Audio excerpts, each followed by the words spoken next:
The Galaxy S9 and S9 Plus are here.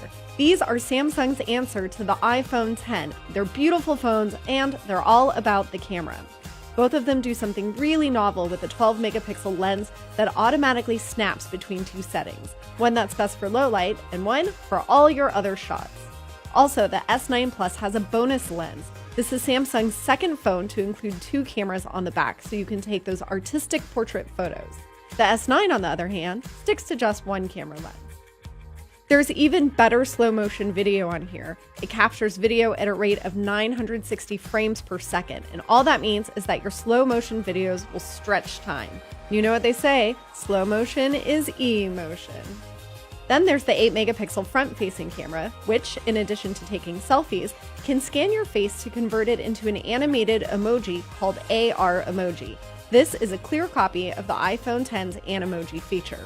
Big differences between the Galaxy S9 and S9 Plus, obviously the size, dual cameras on the back, and the battery for this guy is a little bit bigger. Let's talk about design. From the front, the Galaxy S9 phones look almost identical to last year's Galaxy S8s. They're all screen beauties, with very slightly slimmer bezels and enormous screen-to-body ratios. You get a headphone jack, which is a rarity these days, and the return of the button for Samsung's Bixby voice software. You have micro SD card storage and a second speaker, so your music and your audio is going to sound a lot louder and richer. I'm also loving these bold new colors, lilac purple and coral blue. They're beautiful in person, and they give the phones an immediate edge over your basic boring black. But the best change is on the back. Remember how you had to awkwardly stretch your finger across the camera to unlock the Galaxy S8 and Note 8? Samsung has sensibly moved the fingerprint reader to the center of the back panel beneath the camera, and I couldn't be happier. Well, maybe I could be a little bit happier if the reader were actually built into the display, like on this Vivo phone. That was one rumor that just didn't pan out for the S9.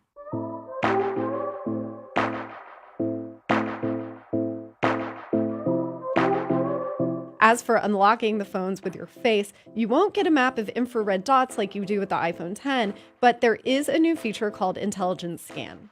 It tries to unlock your phone through an iris scan first, but it automatically falls back on Face Unlock if the iris scan fails.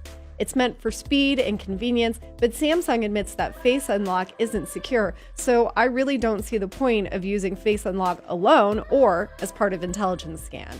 If it were me, I would just stick to the fingerprint reader and the iris scanner. On the inside, the Galaxy S9 phones are the first to use Qualcomm's new Snapdragon 845 chip, which promises a heap of speed, battery life, and security improvements. Plus, the phones bump up external storage support for 400GB cards. For software, the S9s run on top of Android 8.0 Oreo, so they're all up to date. There's plenty that the S9 and S9 Plus borrow from last year's S8s. Screen size. At 5.8 and 6.2 inches, they've got very high resolution displays. There are 3 storage options. They vary by region, so you may not have your choice depending on where you live. There are also the same battery capacities as last year's models, but we're hoping that they'll be even more efficient this year for longer battery life.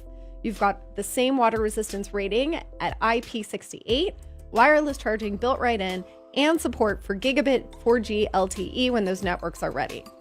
And now for the million-dollar question. Now that we know everything that's in the Galaxy S9 and S9 Plus, how do they actually compare to the iPhone X, Google Pixel 2 phones, and others? Well, we don't know yet, but we can't wait to test them out.